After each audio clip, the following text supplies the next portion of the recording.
সুৰভি দাসৰ আছে এটা ভাল খবৰ। সো হে গাইজ, কি খবৰ আশা কৰিছোঁ সকলোৱে ভাল। ভিডিঅ' থাম্বনেইল আৰু টাইটেল পঢ়ি গম পালে। আজি এই ভিডিঅ'টোত মই আপোনালোকক বৰষা ৰাণী আৰু সুৰভি দাসত দুটা আপডেট আছে, সম্পূৰ্ণকৈ ভিডিঅ'টো চাই থাকিব। ভিডিঅ'টোৰ মাজলৈ আগবাঢ়িছোঁ।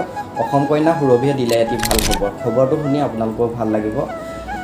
আপোনালোকে জানে যে সুৰভি দাসে বহুত অসমীয়া ধাৰাবাহিকত অভিনয় কৰে, লগতে হিন্দী ধাৰাবাহিকতো অভিনয় কৰিছে। তেওঁ এতিয়া বলিউডত তেওঁ খোজ পেলাবলৈ লৈছে।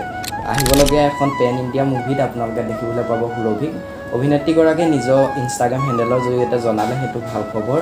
আপোনালোকে দেখিবলৈ পাব আহিবলগীয়া ৰামায়ণ মুভিখনত সুৰভিক সীতাৰ ভগ্নী স্বৰূপত দেখিবলৈ পাব। খবৰটো শুনি কেনেকুৱা লাগিছে আপোনালোকৰ কমেণ্ট ছেকশ্যনত আপোনালোকৰ মতামতটো জনাব, তেতিয়া ময়ো গম পাম। এতিয়া আহিছোঁ 2 নম্বৰটো খবৰলৈ।